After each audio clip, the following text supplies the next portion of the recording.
Hi again then guys, and welcome to the final tune setup, at least for now, for the 5 vehicles in the 1.34 selection. This time of course the Mazda Miata, aka the MX-5, aka the Eunos, and I decided to keep this one in N100, but of course to increase the power to the upper end of N100 to see what it can do. It kind of builds on the car's natural strengths, and we'll get more into that when I actually review the car tomorrow.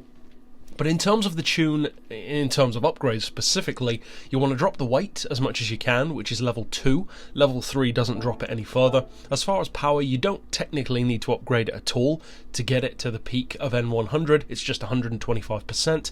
Traction control, you can definitely turn off. You don't need it on this one. For the tyres, we've got Sport Softs. I won't go into why, I've mentioned it in other videos. Of course, go for racing tyres if you want to though.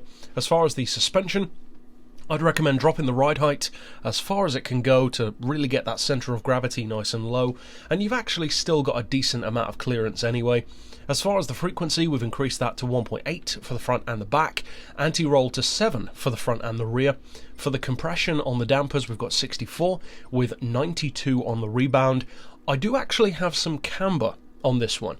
Technically, you don't need to. It's got very good handling and not a huge amount of power to deal with, so if you want to try and run it with no camber, by all means do so. I just ran it as kind of a cup car style build. So, as I said, it depends on you. We've got neutral toe. As far as the downforce, that does not apply for this one, of course. For the diff, I would recommend the lowest settings on all 3, in a similar way to my Tuscan and my new Supra tune. It just makes it that much more simple. Through corners, you can put the power down very easily. As far as the gearbox, finally, of course you want the fully customised transmission. I've put the auto setting to 93 miles per hour. Then for the individual gears, you want to go all the way to the right for first. That improves the acceleration off the line.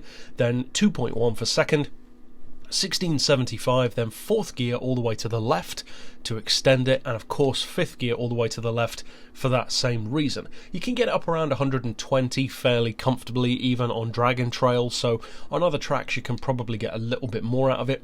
And for the final drive, I would recommend 3675. So that's it for the tune.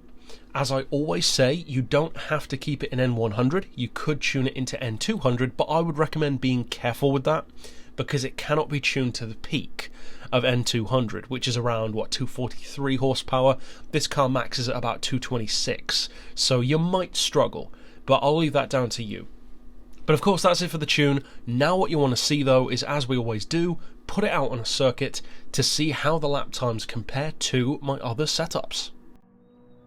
Now, in terms of sheer lap time, and we'll get into this more in my actual review of it as well, it's a car which falls kind of here and there when it comes to a mix of handling and straight line speed, because it's not quite as quick as my N100 Classic Mini. It's actually about 3 seconds slower, and it's certainly not the quickest N100 tune that I've done. One of the quickest I've ever done is the Abarth 500, and of course the Honda S660 is always an OP vehicle in both N100 and N200.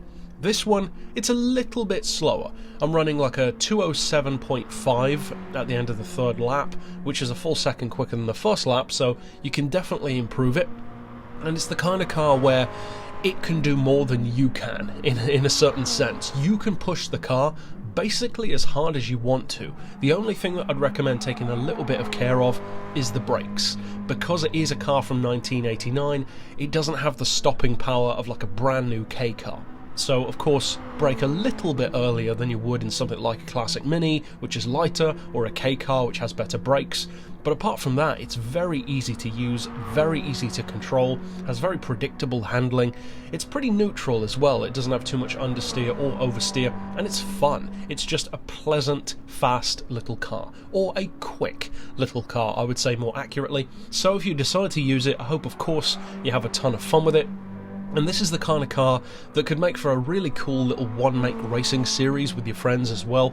But whatever you choose to use it for, I hope you have a ton of fun. As I said, potentially win races with it as well, of course. And if you want to check out all of my other tunes, including for stuff like the Classic Mini, click right here on screen for that playlist. But for now, as always, thanks for watching.